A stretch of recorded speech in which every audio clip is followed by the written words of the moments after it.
that evening, Lewis placed his own phone call to the police, saying that he and Breck had gotten into quote, altercation, and only one of them had come out alive. Still on the phone with the dispatcher, Lewis then went on to explain more.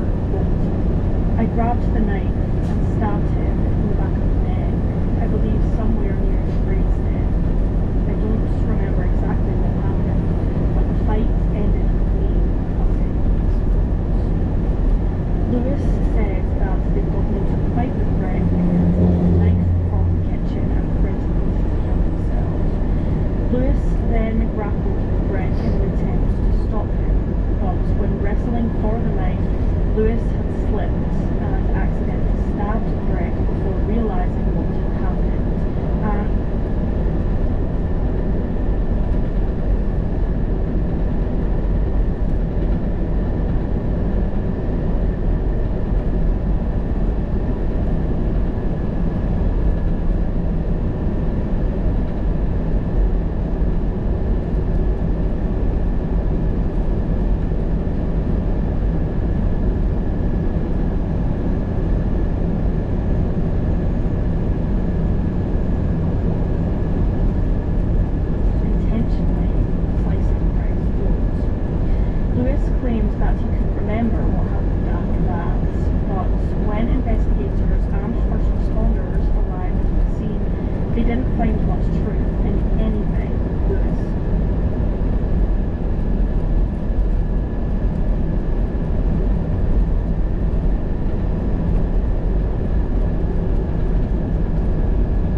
There were records of him buying supplies like duct tape and condoms a month before the attack, and evidence that he'd orchestrated the entire evening.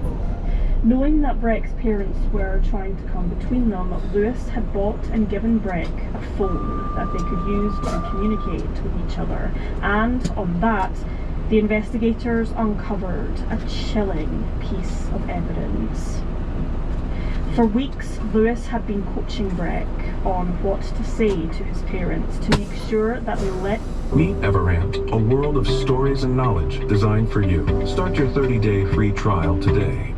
Guys, the other day I was talking to one of my friends, and somehow in the midst of conversation, we started talking about the stress of like bills being due, especially when you're in between paychecks. One of his solutions for himself was empower Breck stay out that night, and Breck had kept those messages, leaving a breadcrumb trail for the investigators to follow right back to the mastermind. Right back to the mastermind. But there was still more to come. When first responders were at Lewis's flat trying to make sense of the scene, the police reached out and broke the tragic news to Breck's parents. But upstairs in Breck's house, something else was going on. The triplets were getting messages from concerned friends, asking if the news about Breck was true and sending their condolences. But the triplets hadn't actually heard anything from their parents or from the police yet, so how could their friends have found out what had happened to their brother before they had? The answer was another chilling twist in Breck's story. The friends that were reaching out to his siblings were reaching out because they'd heard the story not from the news or from the police, but from Lewis himself. Before making the phone call to the police that night after he'd killed Breck, Danes had taken his time. He'd cleaned up, had a shower and taken a few pictures of Breck's body. He then shared those pictures with a few friends online, bragging about the fact that he'd just killed someone. The news had then travelled so quickly that Breck's siblings found out what happened to their brother at exactly the same time the police were downstairs informing their parents that their brother had been murdered. Lewis's attempts to cover his tracks and push the investigation off course by lying about circumstances and claiming that he couldn't remember the rest got him absolutely nowhere. With so much evidence against him and pointing to this being a premeditated murder, Lewis Danes pled guilty before his case could even go to trial. He was sentenced to life imprisonment with a minimum 25 years to serve before he would be eligible for parole. In response to Breck's tragic story, the Surrey police reviewed their policies on handling online grooming allegations and believe that they have made strides forward more actively preventing similar cases to this one. Breck's parents created the Breck Foundation, which works to raise awareness of the dangers of online predators. About the foundation and the work that they do, Lauren Lefebvre, Breck's mother, said, quote, "People think it only happens to the antisocial kids, but it's not true.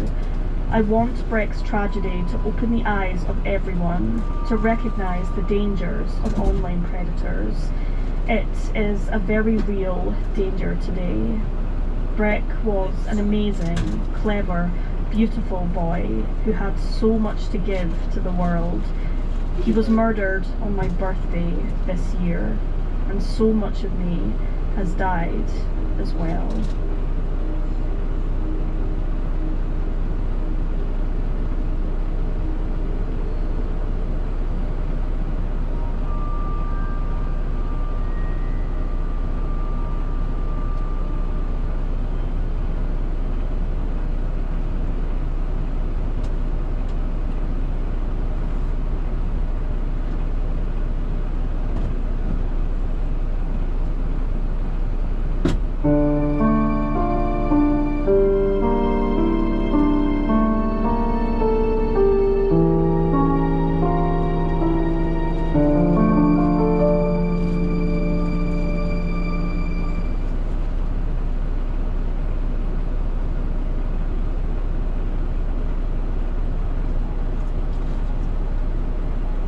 When children are placed in foster care or adoption situations where biological parents' circumstances can no longer cater for that child, it is the hope that the child involved is sent to live with good people, people who love them and care for them wholeheartedly and unconditionally.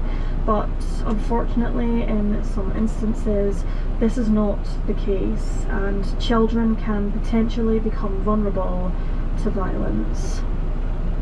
On the 8th of June 1987, Irvin Sylvester Groninger III was born, the fourth of 10 siblings. When he was approximately 2 years of age, Irvin was taken from his biological parents and put up for adoption, where he was then taken in by the Herman family. Father Douglas Raymond Doug Herman and his wife Valerie Janelle Herman. They already had 2 children who became Irvin's adoptive siblings. After fostering and then adopting Boninger, Doug and Valerie decided to change Irvin's name to Adam Joseph Herman. Adam was a typical young boy who was lively yet timid and loved the outdoors, especially camping trips. He was an average student at school, but when he turned 11 years old, the Hermans removed him from his elementary school and decided to homeschool him, something which was rather odd, considering their other children remained at school. The Herman family lived in Pine Ridge Mobile Home Park in Towanda, Kansas, where Adam spent the spring and summer months of 1999. At some point during this time, Adam mysteriously disappeared, though the exact date and the circumstances surrounding his vanishing are shrouded in mystery, as he was not reported as a missing person for almost a decade. His adoptive sister, Crystal Espinosa, contacted the local authorities in 2008 to ask about the whereabouts of her brother, who by this time she had not seen in 9 years. She was due her first time to organise a family reunion, and upon her realisation that nobody had seen Adam in recent years, decided to find where he was. Adam's biological sister had heard from her brother since around 1994 and was eventually told by Doug and Valerie during a phone call to ask her brother was doing to quote, "stop calling." During these phone calls to check in with her brother, which were made between 1994 and 1999, Adam himself never physically answered the phone, only the Hermans did, and they claimed that Adam was doing just fine. Crystal was concerned for Adam's welfare, and quite rightly so, as when she contacted the SRS, the Kansas Department of Social and Rehabilitation Services, she was informed that Adam had allegedly been in Herman's care until he turned 18 years old, but Crystal knew that this was not the case. She immediately called the Missing Children hotline in Wichita and reported her brother as a missing person. When Adam's adoptive parents were questioned, they claimed that the 11-year-old had a habit of running away from home, and on this particular occasion in the first week of May of 1999, following a spanking, he never returned. It's alleged that the Hermans did report Adam missing on at least 2 prior occasions, once after he was grounded and another after not returning home on the school bus. However, he returned on both occasions within just an hour or 2, hardly what many would classify as running away. According to various sources, Valerie admitted to spanked Adam with a belt buckle prior to his disappearance, with this not being the first time that abuse was reported from within the Herman household. 3 years prior, in 1996, Adam had been temporarily placed in a children's home after a similar incident ended up with him having bruises all over his body. With Valerie having seemingly repeated these actions, the couple claimed that they didn't want to report their son as missing because they were afraid of the repercussions after what happened in 1996, which was investigated by the SRS.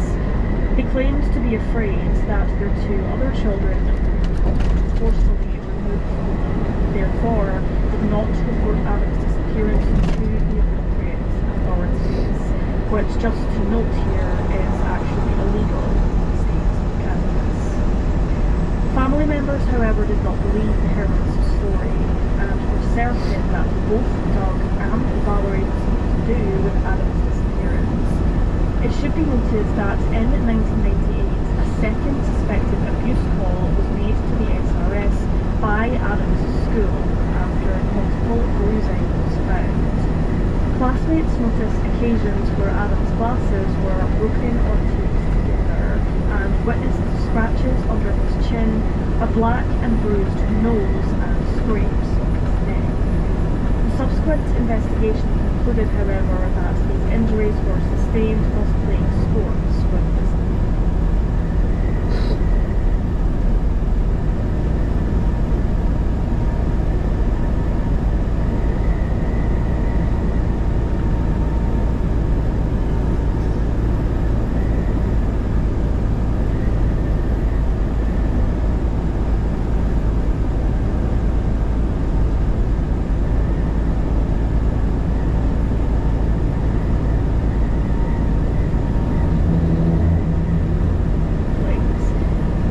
claiming that this wasn't the case and that the injuries occurred whilst he was playing.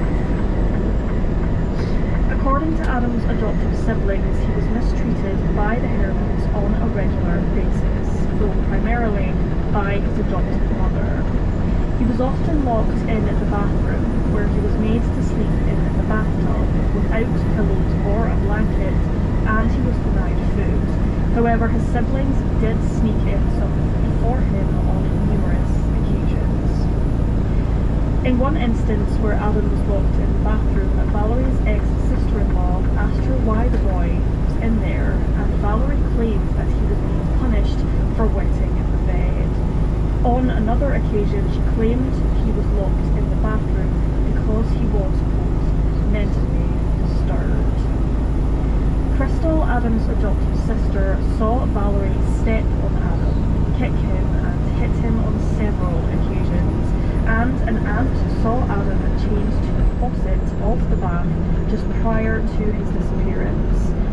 Others who knew the Hermans saw Valerie favour her biological children, and she even once allegedly told a friend that Adam, who was only 11 years old at the time, quote, gave her creeps.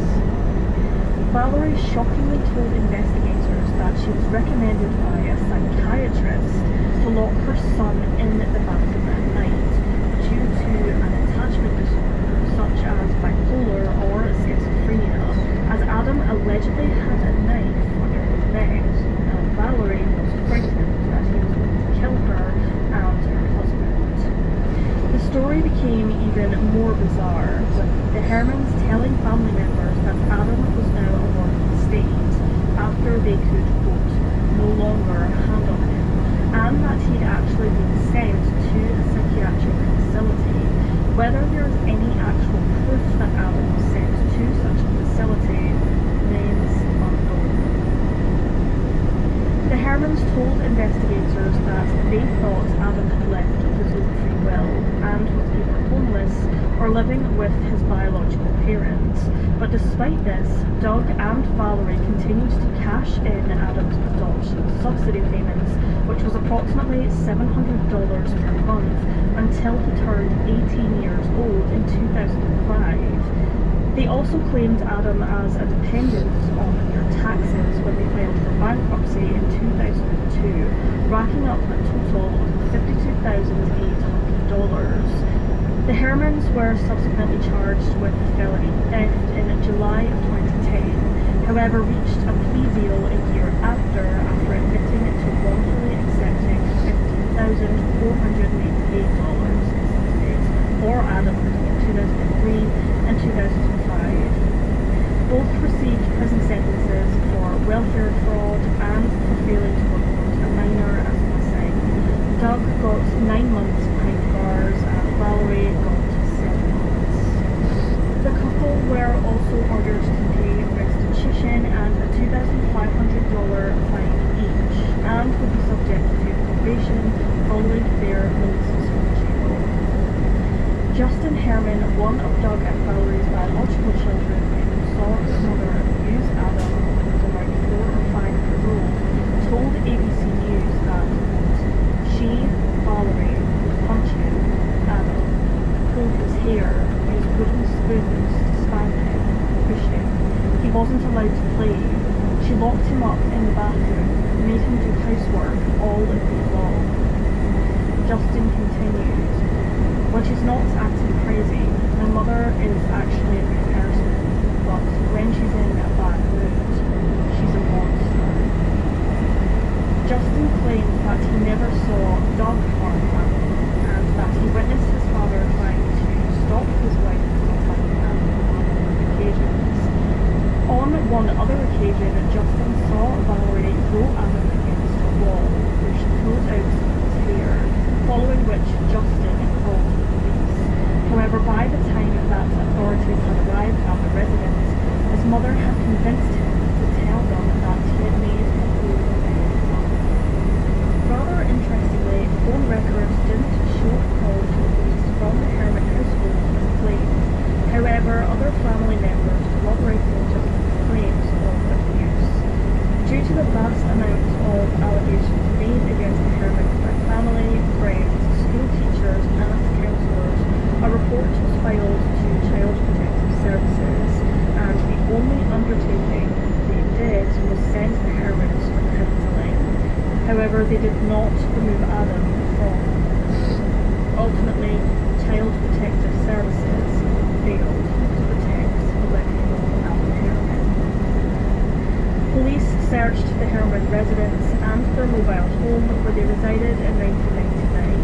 However, whether any clues or pieces of evidence were found in regards to Adam's disappearance is unknown. They did confirm that no human remains were uncovered. However, one of your questions had been answered. When prompted as to what this meant by journalists, authorities did not elaborate any further. It does appear, however, that police believe that Adam is no longer alive, as there's no evidence to suggest that he is. Unfortunately, after 24 years, we still don't know the fate of Adam Herman. Suspicions surrounding his adopted parents have never ceased, and given the evidence against them, this is hardly surprising. Whether Doug or his wife Valerie harmed Adam or the day he vanished remains unknown. They denied any wrongdoing, and Doug died in 2016, taking what he knew to the grave. Police named the Hermans as official suspects in this case and claim that murder charges could still be brought against Valerie, even if Adam's remains are never found. They also claimed that abuse charges could be filed for the period prior to Adam's disappearance, as well as the fact that his adoptive parents failed to report the minor as missing. The latest developments in the case came in 2019 when a Wichita man claimed on social media that he believed that he was Adam Herman. However, this turned out to be a cruel hoax. As of 2023, the disappearance of Adam Herman remains unsolved, and what fate ultimately befell him remains a mystery. An anonymous donor posted a $50,000 reward for any information leading to the whereabouts of Adam Herman. His biological family and his remaining adopted family are still searching for the truth, and all they want is to bring him. At the time of his disappearance, Adam Herman, whose birth name was Irvin Sylvester Bollinger III, was 11 years old. He is described as being Caucasian, approximately 4 feet 4 inches tall and weighing 67 pounds. He had dirty blonde to brown hair and blue eyes, and at the time he vanished wore gold wire frame glasses. It's unknown what Adam was last seen wearing. In regards to distinguishing marks and features, Adam had a birthmark on his back and the waistline, which is about 1/4 inch by 1/2 inch in size, a number of scars on his abdomen, a 3/4 inch scar on the inside of his left thigh is also noted. Various age progression images of Adam have been created by the National Centre for Missing and Exploited Children in case by some miracle he is still alive today. Due to the nature of this case, probably is strongly suspicious. expected. If alive in 2023, Adam Herman or Urban Sylvester George III would be 36 years old.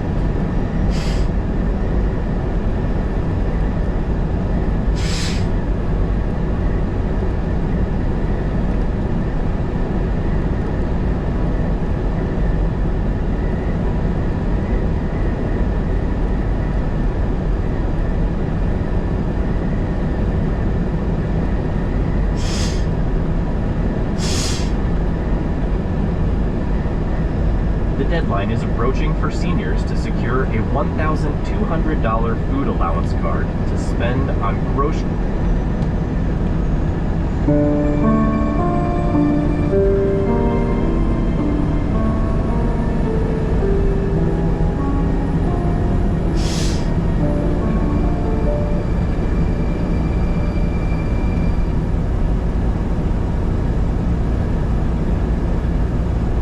One of the most heartbreaking epidemics lies within the United States. This being that they rarely go a few days without a mass shooting. In the US, there's been over 400 mass shootings in 2023 alone, several of which have occurred in schools or educational establishments. Since 2020, America has had more than 50 fatal school shootings, not including any other gun-related incidents in these establishments which resulted in serious harm or injury. In comparison, the United Kingdom has had a total of 0 school shootings since the tragic events that unfolded in a small Scottish town in March of 1996. As a result of the horrific events that occurred that fateful day, UK gun laws changed forever, enforcing much tighter regulations on school security and gun control, banning private handgun ownership across the As a result, there have been no mass shootings in the UK in over 27 years. If you were to mention Dunblane to anyone in Scotland, their first thought would be towards the events that unfolded on the 13th of March 1996, a day which forever changed the lives of the families of 16 children and 1 woman, not to mention the monumental impact the tragedy had across the Scottish nation and beyond. Gwen Mayer was a 45-year-old mother of 2 and was happily married to Rodney "Rod" Mayer, a mechanical engineer and Gwen's childhood sweetheart. She grew up in Lancashire, England, alongside her parents and her sister, before graduating from London University in 1971 with a degree in teaching. Gwen then moved with her husband to Bridge Valley, near Stirling in Scotland, and then to the sleepy town of Dunblane, where she was appointed as a primary school teacher there. Gwen was bubbly, outgoing, intelligent and artistic, and was known to be incredibly selfless and kind. She loved to dance, write poems, eat out with friends, visit the theatre, and she enjoyed swimming and aerobics. By 1996, she had been teaching at Dunblane Primary